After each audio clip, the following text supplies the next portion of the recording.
Primera de Juan, capítulo 4. Honestamente, mis hermanos, pararse frente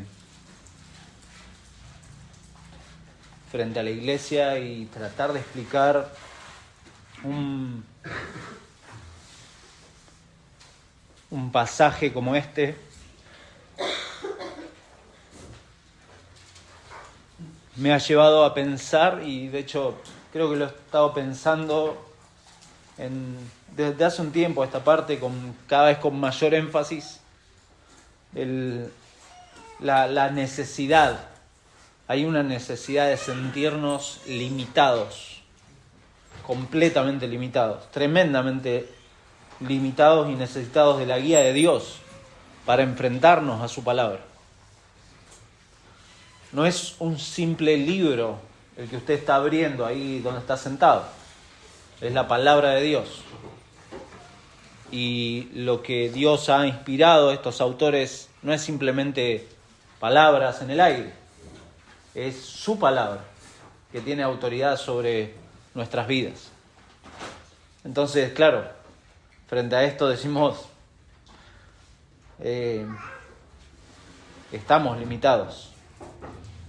Y Juan tiene esta particularidad, recién hablábamos con un hermano, Juan tiene esta particularidad de ser sencillo al escribir, pero en esa sencillez también tiene cosas muy profundas, muy complejas, y por eso vamos a ir recorriendo este pasaje, buscando principalmente la sencillez del pasaje, considerando lo complejo como tal, como complejo. Y no diciendo más de lo que el pasaje dice realmente. No olvidemos, mis hermanos, que Juan tiene como fin, al escribir esta carta, es afirmar a los cristianos, afirmar a los creyentes, mostrándoles las evidencias de una fe genuina. ¿Cuáles son las evidencias de una fe genuina? Y una característica de los cristianos es este amor del que vamos a leer. El amor de Dios en ellos y hacia otros. Así que vamos a leer el pasaje del 7 al 21 y luego vamos a pedirle al Señor que nos guíe en esta mañana. Dice versículo 7, amados, amémonos unos a otros, porque el amor es de Dios. Todo aquel que ama es nacido de Dios y conoce a Dios. El que no ama no ha conocido a Dios, porque Dios es amor. En esto se mostró el amor de Dios para con nosotros, en que Dios envió a su Hijo unigénito al mundo para que vivamos por Él. En esto consiste el amor, no en que nosotros hayamos amado a Dios, sino en que Él nos amó. Él nos amó a nosotros y envió a su Hijo en propiciación por nuestros pecados. Amados, si Dios nos ha amado así, debemos también nosotros amarnos unos a otros. Nadie ha visto jamás a Dios.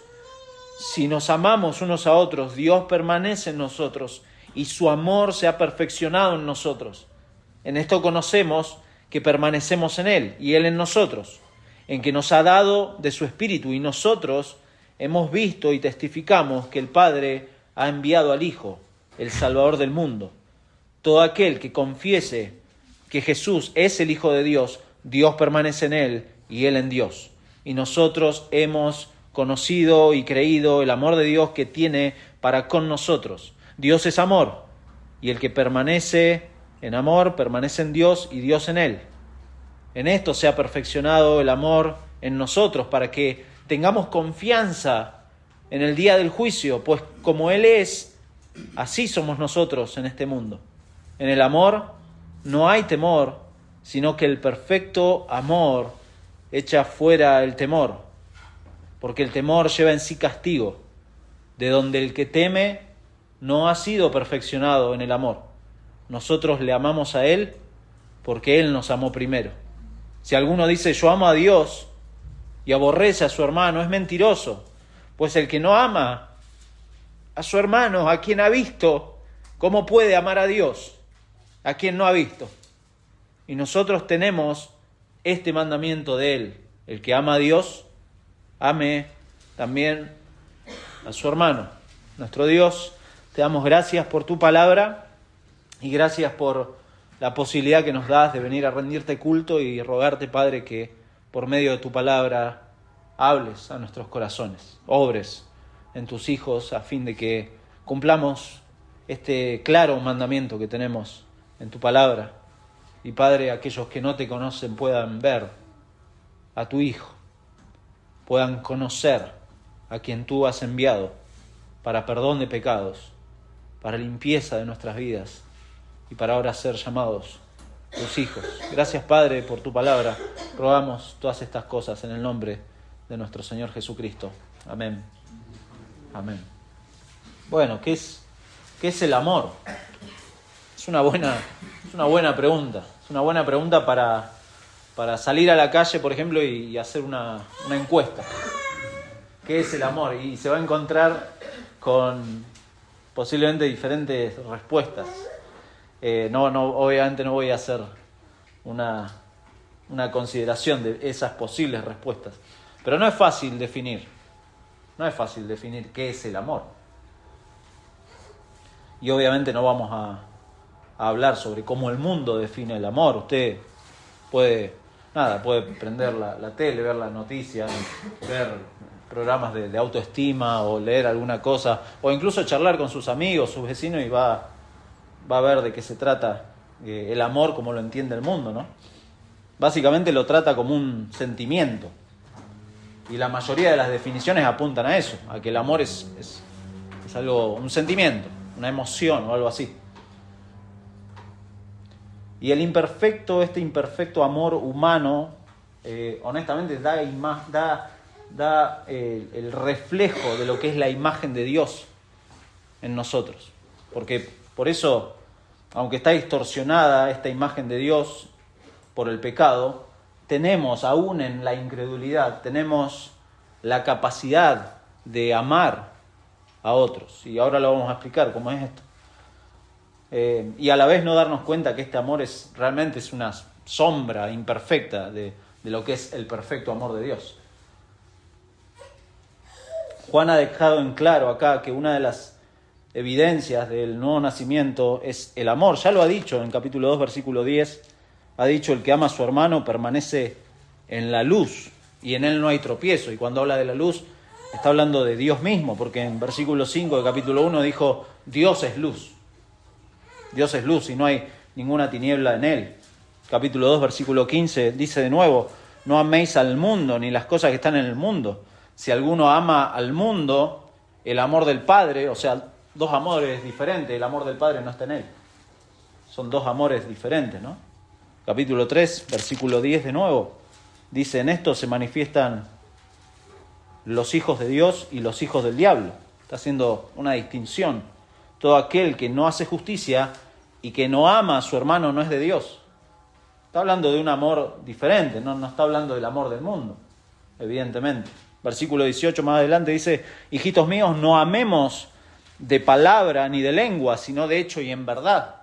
De nuevo, esta verdad no es la verdad del mundo, sino la verdad de Dios. Y ahora vamos a explicar de nuevo. Versículo 23 finalmente va a decir: y este es su mandamiento, que creamos en el nombre de su Hijo Jesucristo y nos amemos unos a otros como nos lo ha mandado. Dios manda al creyente a amar a sus hermanos por causa de quién es el creyente. Y ahora Juan acá pasa a afirmar que los cristianos deben amarse entre sí porque Dios los ha amado. Dios los ha amado. Esta es la demostración suprema del significado del amor al enviar a su Hijo en propiciación por el pecado del pecador. Entonces, por esa causa ahora manda Dios a amarnos. Pero acá es correcto aclarar, antes de seguir avanzando, que el amor que Juan menciona y los verbos relacionados con este amor, es llamativo que Juan siempre usa un derivado de la palabra en griego ágape, el amor ágape, que nosotros lo usamos, el ágape. Decimos: vamos a tener un ágape, y es una comida comunitaria quizá en donde manifestamos nuestro amor imperfecto. Eso es el ágape. Pero en el idioma griego, a diferencia del nuestro, nosotros decimos amor y es muy amplio. Nosotros no tenemos varios términos para decir este tipo de amor o este otro amor. Decimos amor en general. En el hebreo pasa lo mismo. Hay una palabra en hebreo que es amor y es una sola. Y se usa para diferentes. Pero en griego hay 4 palabras. Una es estorge, que quiere decir afecto natural. El afecto que, por ejemplo, una madre tiene hacia su hijo. Ese es el estorge. Está el amor filia o fileos, que es el afecto entre amigos o entre espíritus afines. Hay fileo, hay filantropía, de ahí viene la palabra filantropía, donde una persona es filántropo porque ayuda a otro. Fileo es, no sé, se encuentran 2 hinchas de Boca, o 2 hinchas de River, si usted es de River, o 2 hinchas de Independiente, si son independientes. Y se encuentran y hay fileo porque tienen algo en común y pueden charlar de algo en común y tienen un espíritu afín, hay una simpatía por algo. Después está el amor eros, que es la atracción del deseo. Especialmente se habla del amor sexual en este caso.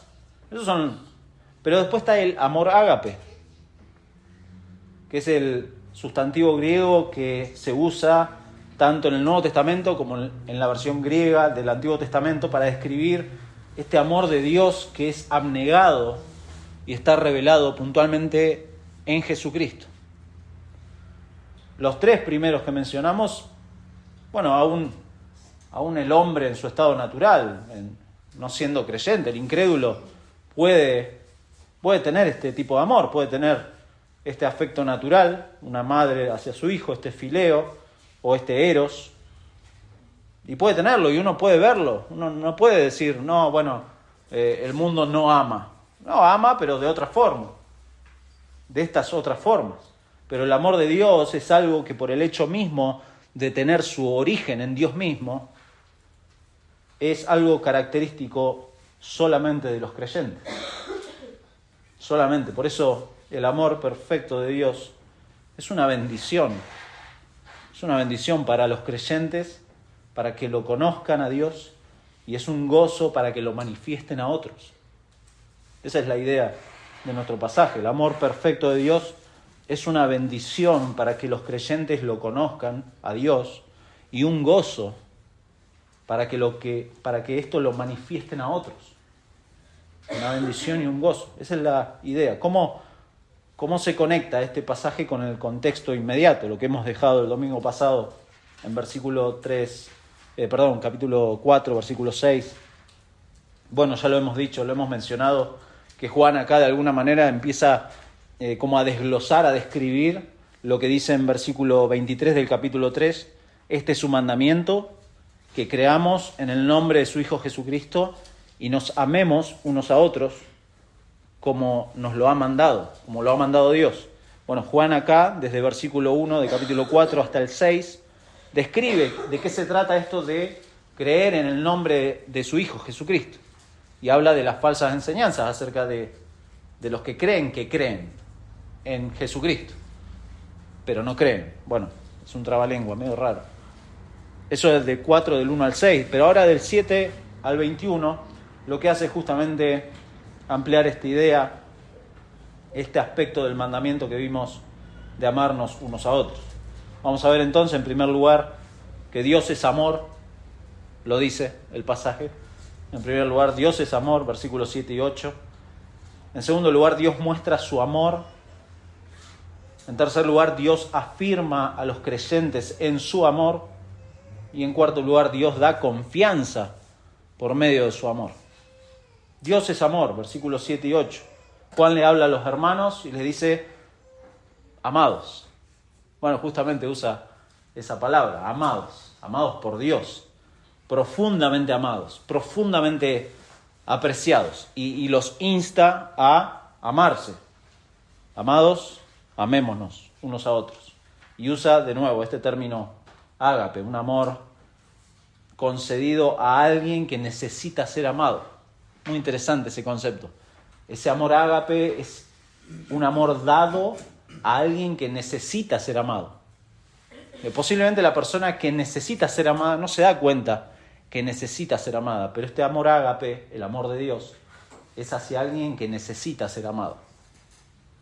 Piénselo, el pecador no se da cuenta de su pecado, está muerto en sus delitos y pecados y no se da cuenta que necesita el amor de Dios. Y sin embargo Dios, que es rico en misericordia, por su gran amor con que nos amó,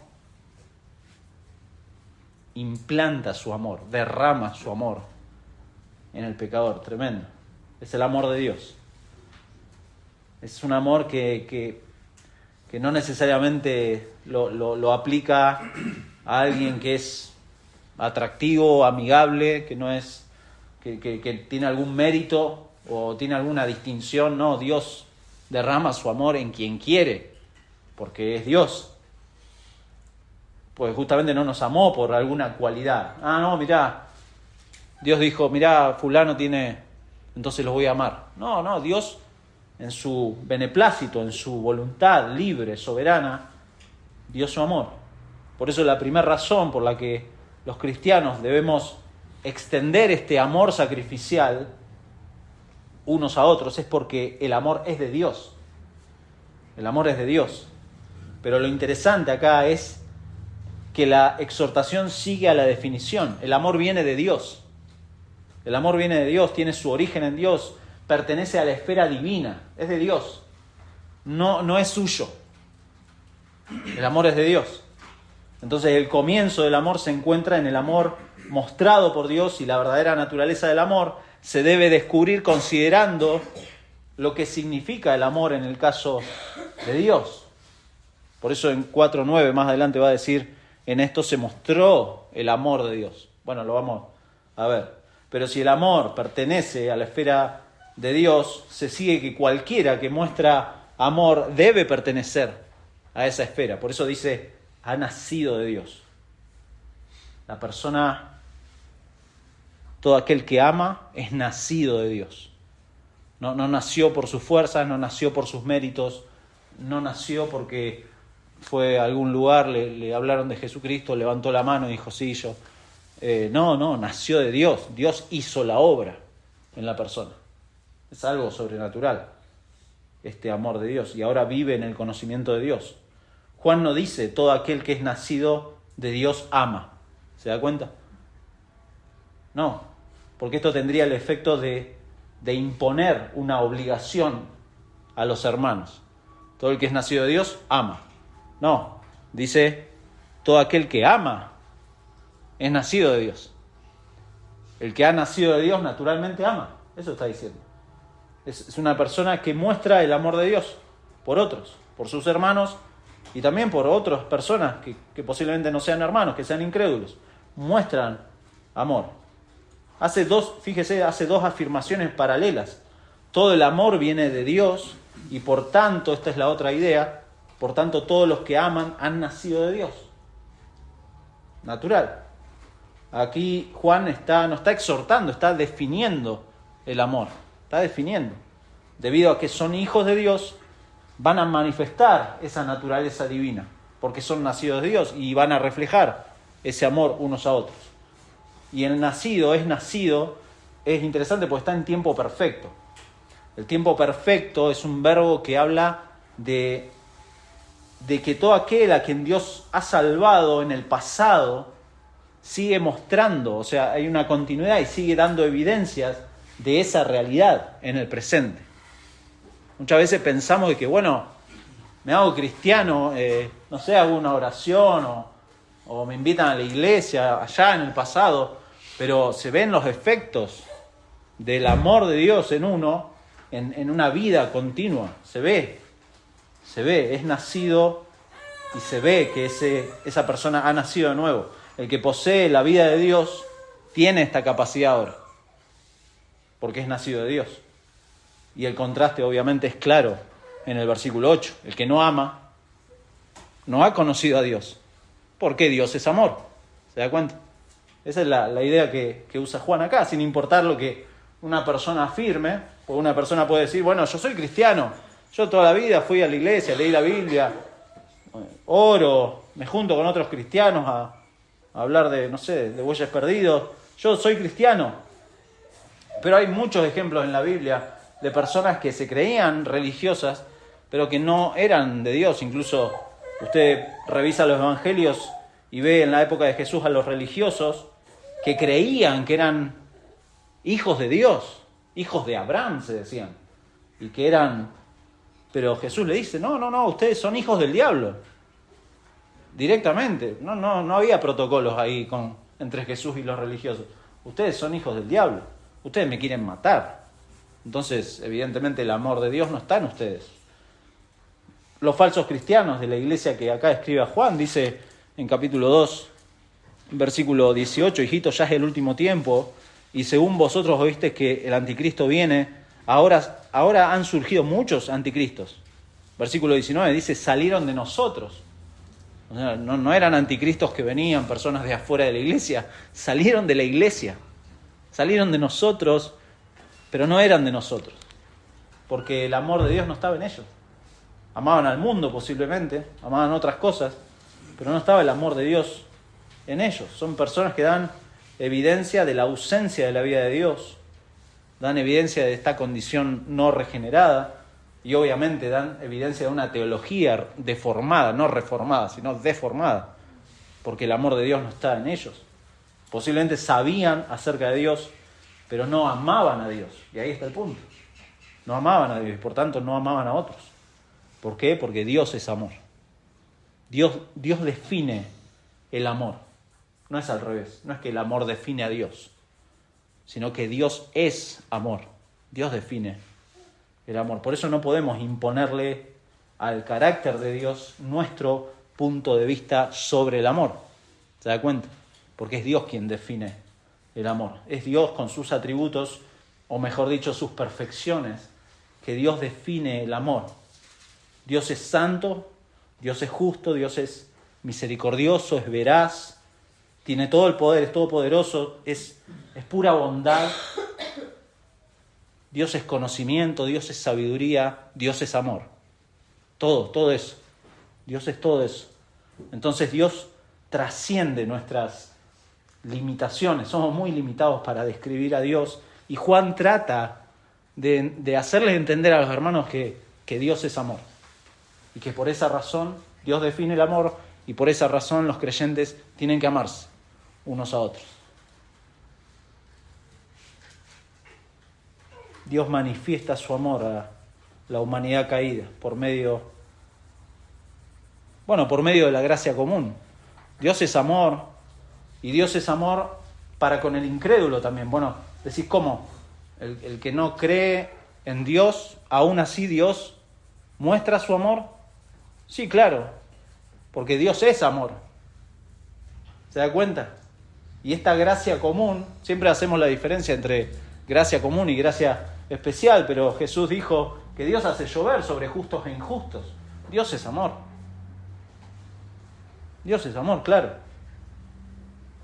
Dios es amor porque retarda su ira, retarda su juicio sobre este mundo. Dios es amor, claro. Claro que sí. Dios le ha dado a la iglesia el privilegio de anunciar el Evangelio. Eso es amor.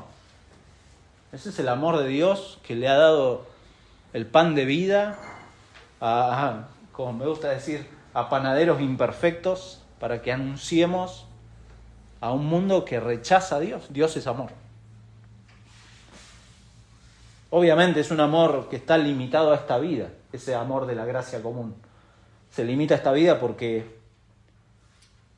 después de que muera el incrédulo, el amor de Dios no va a estar manifestado como en esta vida, porque va a haber ira, va a haber juicio por la eternidad. Para los que no creen, para los que creen es interesante como, recién lo mencioné, Efesios capítulo 2. Para el creyente está el gran, lo que dice R.C. Sproul, el gran pero Dios, que es rico en misericordia, por su gran amor con que nos amó. Aún estando nosotros muertos en pecados, ¿se da cuenta? No hay mérito. Muertos en pecados nos dio vida juntamente con Cristo. Por gracia sois salvos. Y juntamente con Él nos resucitó. Y asimismo nos hizo sentar en los lugares celestiales Ya es un hecho. Es un hecho. Con Cristo Jesús, para mostrar en los siglos venideros las abundantes riquezas de su gracia en su bondad para con nosotros en Cristo Jesús. Porque por gracia sois salvos. Claro, para otros la ira y el juicio después de la muerte es una realidad. Para el creyente, preciosa gracia de Dios que ha sido derramada en nuestras vidas. Entonces, claro, Dios es amor. Y en segundo lugar, Dios muestra su amor. Versículo 9. En esto se mostró, en esto se ha revelado, en esto se ha manifestado, en esto se ha dado a conocer el amor de Dios. Pedro usa el mismo verbo pasivo de mostrar. En 1 Pedro 1:20 dice, habla de Jesús que fue destinado desde antes de la fundación del mundo, pero, y ahí está, manifestado, mostrado, revelado, se ha dado a conocer en los postreros tiempos por amor de vosotros, de la iglesia, de los cristianos. Entonces, versículo 9 dice, en esto se mostró el amor de Dios para con nosotros, en que Dios envió, así se mostró, en que Dios envió a su Hijo unigénito al mundo para que vivamos por Él. O sea que estábamos muertos. Entonces el pecador necesita vivir por Él. La encarnación es la evidencia suprema del amor divino, que era y es soberano y busca al pecador para amarlo y darle vida. Este es el amor de Dios, para perdonarlo, para atraerlo hacia Él. Dice un autor, la cruz de Cristo es el lado visible en este mundo de un amor que se remonta hacia atrás, más allá de nuestra mirada, hasta las profundidades de la eternidad. Es muy profundo. Cantamos, ¿no? Profundo amor de Cristo. Claro, ¿quién puede entender esto? Dios lo envió, pero a la vez la cruz de Cristo es la que apremia a los creyentes para amar a otros. A tal amor. El amor de Cristo nos constriñe, ¿no? Dice Pablo en 2 Corintios 5.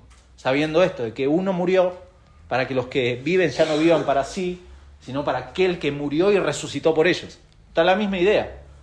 Claro, por eso, en pocas palabras, acá Juan capta una imagen tremenda. Nos dice literalmente, en esto, dice acá en la Reina Valera, en esto, versículo 10, en esto consiste. Literalmente esto es el amor de Dios. Esto es el amor. El consiste es una palabra en el griego que habla de cualidad. Esto es el amor de Dios.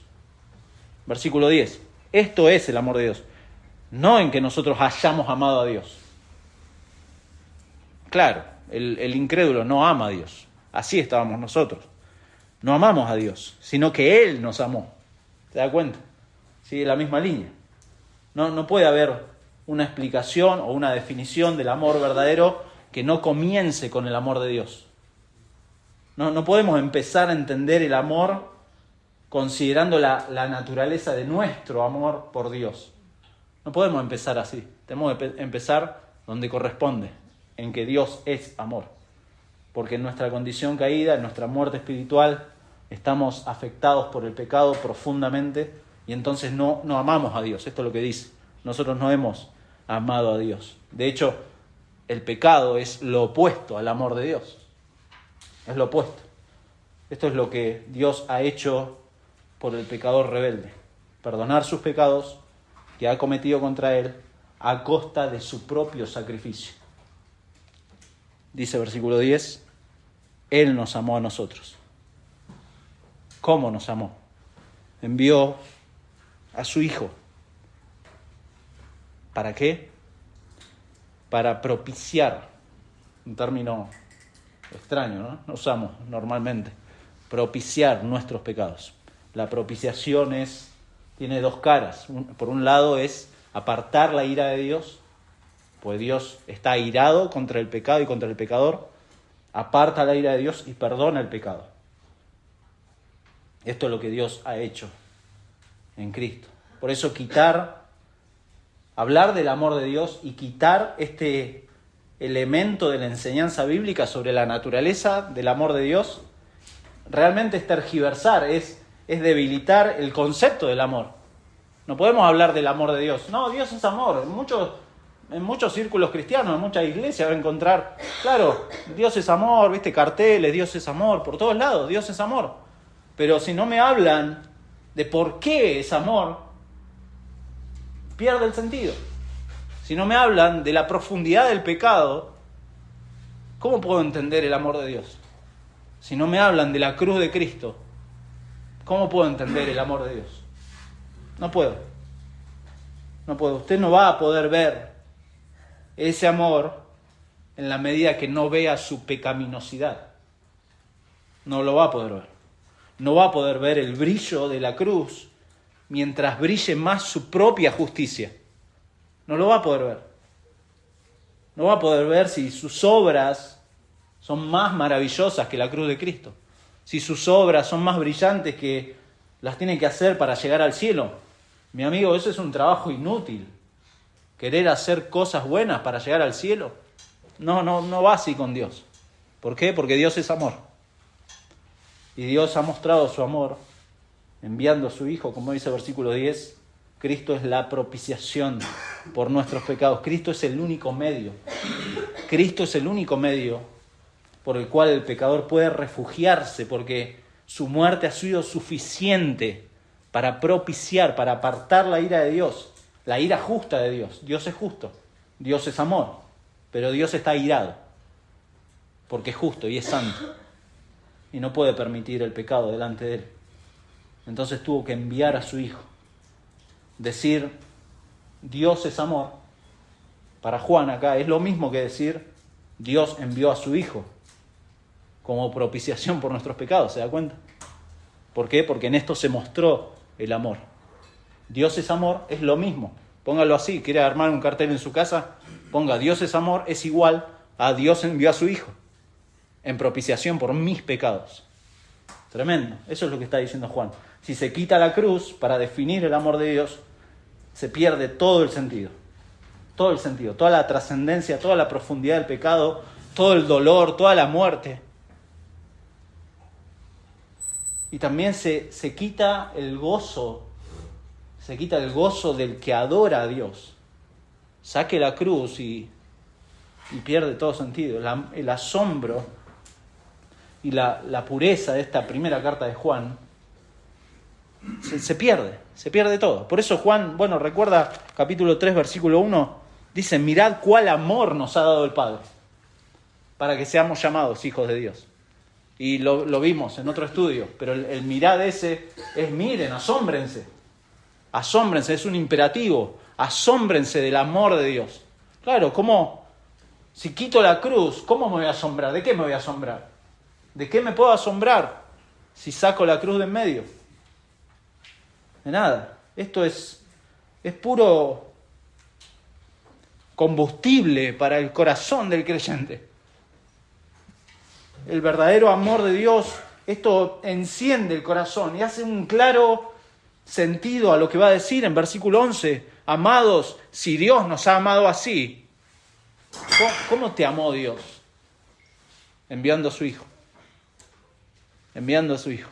Si Dios nos ha amado así, ya está. Claro, ahora se entiende. Si Dios nos ha amado así, debemos también nosotros amarnos unos a otros. Sí, pero no hay peros. Si Dios nos ha amado así, para el cristiano, ¿qué pero vamos a poner? Nadie que alguna vez haya realmente creído genuinamente para salvación en el sacrificio de Cristo, nadie a quien Dios le haya dado vida eterna, va a regresar de modo alguno a un estilo de vida egoísta o centrado en sí mismo. ¿Por qué? Porque claro, Dios me ha amado así. Dios me amó así, entonces, ¿cómo voy a volver a un estilo de vida que el incrédulo tiene? Ensimismado, mis problemas, y no mirar el amor de Dios y no ver la necesidad del otro. Por eso Pablo le dice a los Efesios 5, 1 y 2, sed pues imitadores de Dios, como hijos amados por Dios. Y sigue diciendo, y andad en amor, como también Cristo nos amó. Andad en amor, como Cristo nos amó. ¿Cómo nos amó? Se entregó a sí mismo por nosotros, ofrenda y sacrificio a Dios en olor fragante. Claro. Entonces, Dios es amor, Dios muestra su amor, Dios afirma a los creyentes en su amor. Tercer lugar, versículos 12 al 16. Acá, si se fijan, repite la misma idea el Evangelio de Juan, capítulo 13, versículo 35, dice, en esto conocerán todos que sois mis discípulos, si tuviereis amor los unos con los otros. Pero acá empieza con algo que parece descolgado. Fíjese, versículo 12. Dice, nadie ha visto jamás a Dios. Ok. Sí. Estamos de acuerdo. Nadie ha visto jamás a Dios. Pero ¿qué relación tiene esto con todo lo otro? Bueno, Jesús tampoco estaba visiblemente presente en este momento. Jesús ya había sido crucificado, sepultado, había resucitado, está a la diestra del Padre. Ya no está visiblemente presente para estos hermanos ni para nosotros, para que Dios mostrara su amor. Y entonces lo que sigue tiene sentido. Las personas no van a ver el amor de Dios a menos que los creyentes nos amemos unos a otros. ¿Se da cuenta? Ese es el sentido. Por eso dice, nadie ha visto jamás a Dios. Y parece como, me mató, por encima hay un punto ahí. Nadie ha visto jamás a Dios, punto. ¿Y de qué está hablando? Bueno, está hablando de eso, de que ahora Dios muestra su amor por medio de los creyentes. No podemos conocer a Dios retirándonos del mundo, alejándonos de la obligación de amarnos unos a otros. No es la idea de que nos convirtamos en monjes y nos vayamos al medio de la montaña a amarnos a nosotros mismos, no. Pero tampoco podemos conocer a Dios solo tratando de amarnos unos a otros. Por eso están las dos ideas presentes. Porque la verdadera fe solo viene al creer en Jesucristo y aceptar el mandamiento de amarnos unos a otros. Las dos cosas. Las dos cosas. Entonces podríamos decir que Dios se va a mostrar, el cuerpo de Cristo va a mostrar a Cristo, dando esto testimonio de que Dios permanece en nosotros y su amor se ha perfeccionado en nosotros. ¿Se da cuenta? Tiene ese sentido. Dios afirma a los creyentes en su amor. Recuerde, el origen del amor, de este amor es de Dios, no es nuestro. Dios afirma a los creyentes. Dios, el Dios invisible, se hace visible en los cristianos. Así, el amor que se originó en Dios, que se manifestó en Cristo, ahora lo demuestra su pueblo. Lo demuestra su pueblo. Si se aman los unos a los otros, los cristianos, esta es una señal de que Dios vive y permanece en ellos. En esto conocerán los demás. No que se van a... Esto para aclararlo, es importante aclararlo. No que la gente se va a convertir por ver su amor. Ay, qué amorosos que son, quiero ir a la iglesia, me voy a convertir, voy a ser cristiano porque veo qué lindos que son los cristianos. No. En esto se va a mostrar el amor de Dios. Después Dios tiene que obrar en el corazón del pecador. Pero en esto sí se va a mostrar. Es una evidencia. Es una evidencia. Versículo 12, nadie ha visto jamás a Dios. Bueno, ahora se va a ver en los cristianos. No se preocupe, porque recién vamos en el 12 y usted dice, ¿y vamos a llegar al 21? Sí, vamos a llegar al 21, no se preocupe. Ahora en una forma similar al 3:24, que dice que podemos conocer a Dios, que Dios vive en nosotros por el hecho de que Él nos ha dado su Espíritu.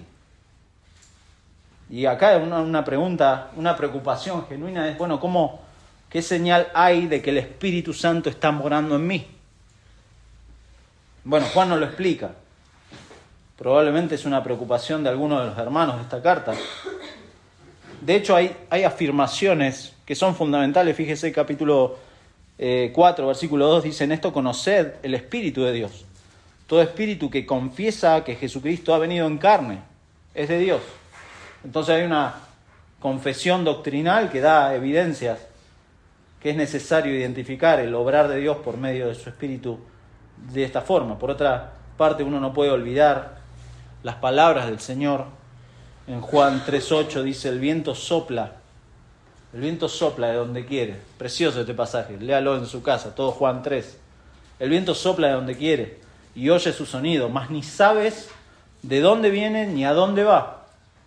Así es todo aquel que es nacido del Espíritu. Bueno, no hay señales visibles, como el viento, ¿no? Los que conocen de meteorología o trabajan en estas cosas, no hay, el viento sopla de donde quiere y usted no va a ver lo que produce el viento. Y acá pasa lo mismo, con el creyente no hay señales visibles. Usted no anda por la calle con una aureola en la cabeza. Ahí va un creyente que tiene el Espíritu Santo.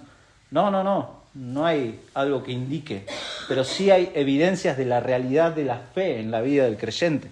Por eso dice versículo 14, y nosotros hemos visto y testificamos que el Padre ha enviado al Hijo, el Salvador del mundo. Versículo 15, todo aquel que confiese que Jesús es el Hijo de Dios, Dios permanece en él y él en Dios. Creer en el Evangelio es, como dijimos, la prueba doctrinal y da evidencia del obrar de Dios el Espíritu en el cristiano. Entonces, el pecador, espiritualmente muerto, no puede llegar a Dios por su cuenta. Entonces, la fe que salva es posible solamente porque Dios la concede, Dios da vida. Y entonces, ahora sí, empiezan a haber evidencias de que el Espíritu mora en el creyente. No es solamente una confesión verbal. Juan puede dar testimonio de que el Padre ha enviado a su Hijo, el Salvador del mundo, pero como todo creyente, Juan no hubiera creído si Dios no lo hubiera elegido, y Juan no hubiera creído si el Espíritu no le hubiera abierto los ojos. ¿Se da cuenta?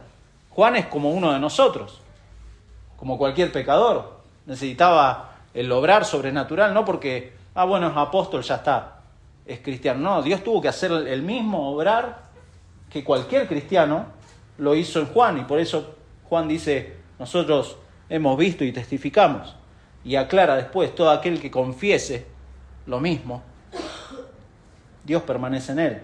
Y es claro que esta confesión va más allá del reconocimiento histórico, va más allá de conocer los hechos históricos. Reconocer que Jesús es el Hijo de Dios no es simplemente hacer, una afirmación de que esta afirmación, Jesús es el Hijo de Dios. Listo, soy cristiano. No.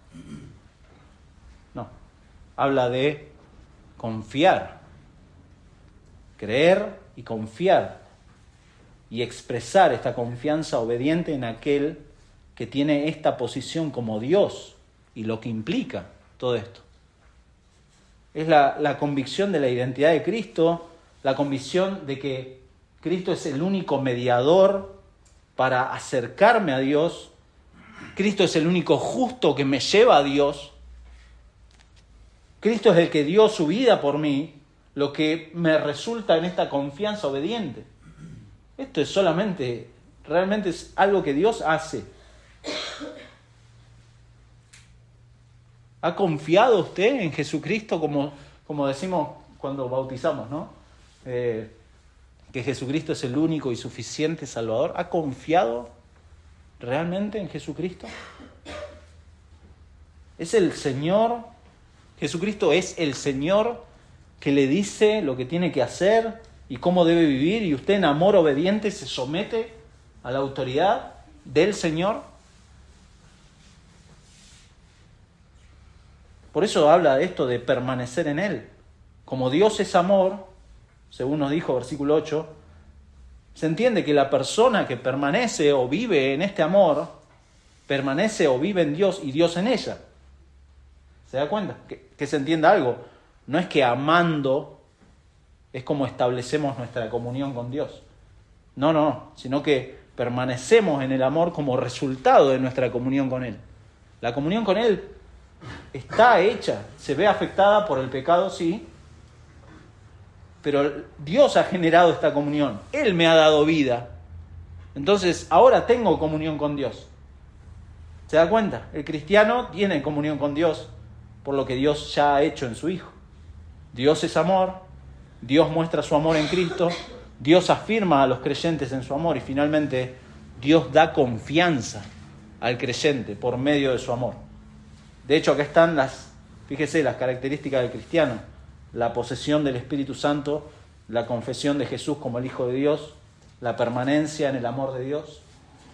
Son señales del cristiano y sobre esa base se puede levantar el fundamento de una esperanza segura del cristiano. Por eso dice, versículo 17, en esto se ha perfeccionado el amor en nosotros. ¿Para qué? Para que tengamos confianza en el día del juicio. Pues como Él es, así somos nosotros en este mundo. Una idea similar se ha dicho en capítulo 2, versículo 28, y ahora, hijitos, permaneced en Él, para que cuando se manifieste, o sea, Cristo regresa, cuando Él se manifieste, tengamos confianza, para que en su venida no nos alejemos de Él avergonzados. Frente a aquel día, entonces, en donde todos van a tener que rendir cuentas delante de Dios, el creyente puede vivir con confianza. El creyente tiene esta confianza. Es confianza, es falta de temor, dice ahí. Es algo que caracteriza al creyente. Y más pensando en el futuro, ¿no? Colosenses 3 dice, si pues habéis resucitado con Cristo, buscad las cosas de arriba, donde está Cristo sentado a la diestra de Dios. Poned la mira en las cosas de arriba, no en las de la tierra. Porque habéis muerto y vuestra vida está escondida con Cristo en Dios. Cuando Cristo, vuestra vida, se manifieste, entonces vosotros también seréis manifestados con Él en gloria. Amén. Me encanta hacer esto, cuando le digo decir amén, porque después siga leyendo Colosenses 3. Pues hay un punto, pero Pablo dice, haced morir pues lo terrenal en vosotros. A los cristianos les dice. Tenemos esta realidad gloriosa, ok, haced morir lo terrenal en vosotros. Y va describiendo qué cosas terrenales hay que hacer morir. Muchas. ¿Por qué los cristianos entonces podemos tener esta confianza? Versículo 17, la segunda parte. Pues como Él es, así somos nosotros en este mundo. Bueno, una frase también, media rara. ¿Cómo es Él? ¿Cómo? Bueno, esto es asombroso. Porque Dios nos trata del mismo modo que lo hace con su Hijo Jesucristo. Eso está diciendo. A quien envió, como decía el versículo 9, envió a este mundo. Entonces Dios nos viste con la justicia de Cristo. Lo hemos cantado hoy, este glorioso intercambio.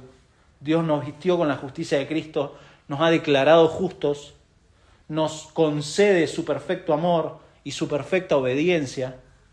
Y así nos afirmamos en la verdad que ya dijo, fíjese, capítulo 3, versículo 2, amados, ahora somos hijos de Dios. Y aún no se ha manifestado lo que hemos de ser. Pero sabemos que cuando Él se manifieste, seremos semejantes a Él, porque le veremos tal como Él es. Versículo 3, y todo aquel que tiene esta esperanza en Él, se purifica a sí mismo, como Él es puro. Como Él es puro.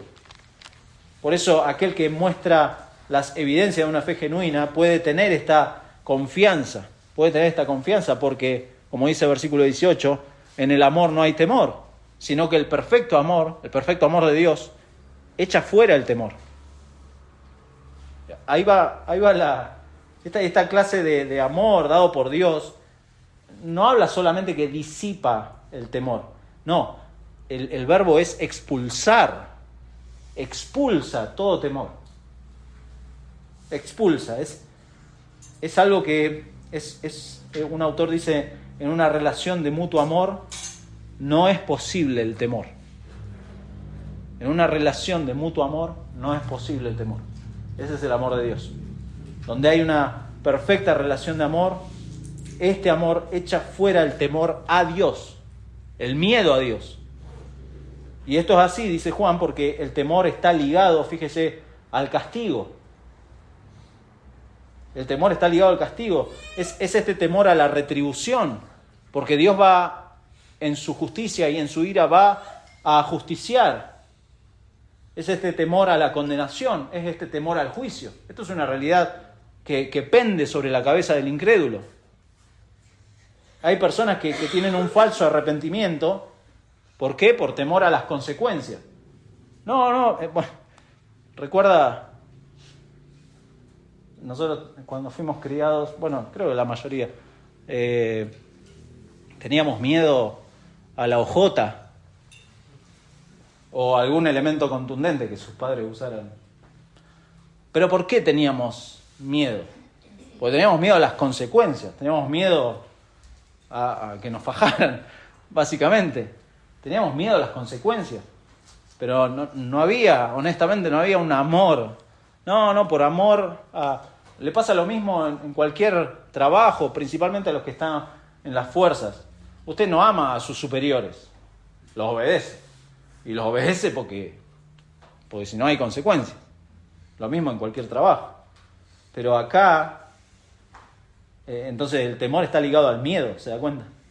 Si una persona le teme a Dios de esta manera, esto se debe a que todavía el amor de Dios no ha llenado el corazón de esa persona. No ha echado fuera ese temor. Por eso dice, de donde el que teme no ha sido perfeccionado, no ha sido completado en el amor de Dios. Nosotros le amamos a Él, claro, porque Él nos amó primero. La realidad del amor de Dios es el instrumento que Dios usa para tener una correcta relación con Él, con Dios mismo y con los demás. Mientras más nos damos cuenta de cuánto nos ha amado Dios, más nos vamos a dar cuenta de nuestra obligación de responderle con amor. Es algo que, mis hermanos, no podemos dejar de conocer por medio de su palabra, no lo vamos a dejar de predicar en la iglesia, no lo vamos a dejar de cantar. Cantábamos un himno antiguo, canten del amor de Cristo, exaltad al Redentor, tributadle, santos todos, grande gloria y loor, cuando estemos en gloria. Bueno, no, acá también, cuando estemos en gloria no, acá también. Dios es amor, Dios envió a su Hijo por mí. ¿Cómo puedo dejar de pensar en estas cosas? Por eso dice el versículo 20, si alguno dice, y acá está el contraste, yo amo a Dios. Mucha gente dice, yo amo a Dios. Sí, ok. Si alguno dice, yo amo a Dios y aborrece a su hermano, es mentiroso. Es mentiroso. Pues el que no ama a su hermano, a quien ha visto, ¿cómo puede amar a Dios, a quien no ha visto? Bueno, esto es un absurdo, ¿no? Es pecar contra el gran mandamiento de amar a Dios y al prójimo. Una persona obviamente puede engañar a otros declarando que ama a Dios. ¿Por qué? Porque Dios no puede ser visto. No hay una forma directa de determinar realmente si verdaderamente una persona ama a Dios o no. No podemos, es muy difícil. Pero una persona no puede engañar tan fácilmente, lo puede hacer, pero no fácilmente en el aspecto de amar a los hermanos. Y por eso esta idea absurda, esta hipocresía de amar a Dios y aborrecer al hermano, Juan, inspirado por Dios, finalmente dice versículo 21, y nosotros, o sea, los creyentes, tenemos este mandamiento de Él. El que ama a Dios, ame también a su hermano. El que ama a Dios, ame a su hermano. Este amor, es el amor de Dios, ¿no? No busca nada a cambio. Es incondicional. Es un amor que lleva la carga de otros, es sacrificial, suple necesidades, de todo tipo de necesidades, pero también es un amor justo que no tolera, como vemos en esta carta, no tolera la falsa doctrina, corrige la confusión, exhorta a la santidad. Es un amor que no permite que el pecado habitual contamine a los creyentes, o es un amor que cuida de la familia de la fe. Así es el perfecto amor de Dios. Es algo que no puede ser simulado. No podemos simularlo. ¿Por qué? Porque a la corta o a la larga se va a notar. se va a notar si este amor de Dios es real, es genuino. Y esa es la intención de Juan, afirmar a los cristianos, decirles, bueno, vean esto, analicen esto. ¿Cuánto? Y me hacía preguntas, ¿no? Ya estamos terminando. ¿Cuántos saben sus hermanos acerca de usted? Pues siempre lo decimos, no es fácil ser cristianos en la iglesia. Muy fácil, es extremadamente fácil. Nos sentamos, nos paramos, tenemos tiempo, vamos a celebrar la cena, cantamos. Es muy fácil ser cristianos dentro de la iglesia. Pero ¿cuántos saben sus hermanos acerca de usted? ¿Le genera temor que lo conozcan? ¿Le genera temor? Bueno, lo leímos recién. El perfecto amor echa fuera el temor. ¿Le genera temor que lo conozcan? Una persona que tiene confianza delante de Dios va a tener esa misma confianza ante el pueblo de Dios. No va a tener caretas, no. Con total confianza va a abrir su corazón. Puede ser doloroso que abra su corazón y que diga, yo soy así, y quizás no reciba, no sea recíproco, pero puede pasar. A Pablo le pasó con los corintios, y les dice en 2 de Corintios, he abierto mi corazón de par en par, ¡pum! Le dieron, no sé cuántas piñas le dieron al pobre Pablo en la iglesia de Corintios, pero él abrió su corazón de par en par por amor a Dios, porque el amor de Dios estaba en él. Y también lo otro, usted no tiene que impresionar a nadie. Así se maneja el mundo, impresionando a la gente. Usted no tiene que impresionar a nadie, no tiene que impresionar a mí, no impresionar no, al pastor, a ningún hermano, no tiene que impresionar a nadie, no se preocupe. Sí tiene que impresionar o hacer el intento a uno solo, a aquel que le amó, a aquel que dio su vida por el pecador, a aquel que le dio su amor para amar a otros. Por eso, mi hermano, mi amigo, deje de vivir de apariencias o haciendo cosas para el ojo humano. Sirva a Dios, y sirviendo a Dios va a amar a los otros sin importar las consecuencias, porque el objetivo del cristiano es complacer a Cristo, al Señor Jesucristo. Si todo anda bien con Dios, con mi Señor, entonces va a andar bien todo con mis hermanos. Va a pasar así, va a ser natural.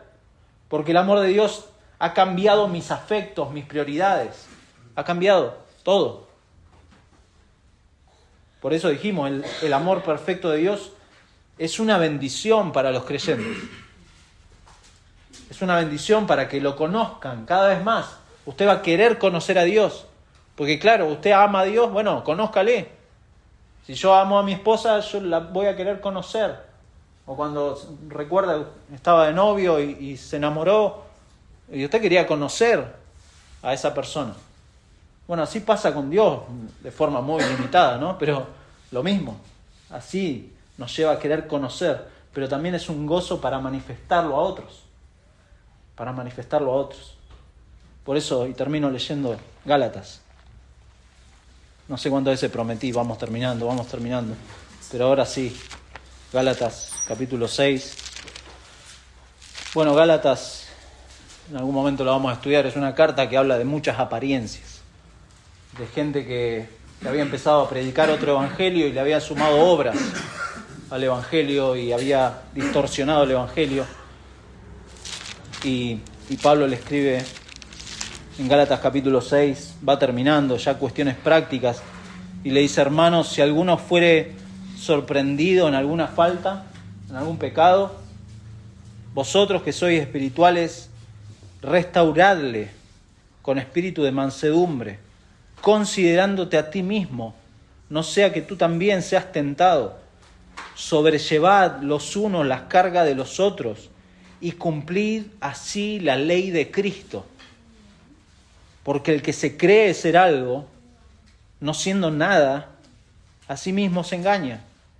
Así que cada uno someta a prueba su propia obra y entonces tendrá motivo de gloriarse solo respecto de sí mismo y no en otro, porque cada uno llevará su propia carga. El que es enseñado en la palabra, haga partícipe de toda cosa buena al que lo instruye. No os engañéis, Dios no puede ser burlado, pues todo lo que el hombre sembrare, esto también segará, porque el que siembra para su carne, de la carne segará corrupción, mas el que siembra para el Espíritu, del Espíritu segará vida eterna. No nos cansemos pues de hacer bien, porque a su tiempo segaremos, si no desmayamos.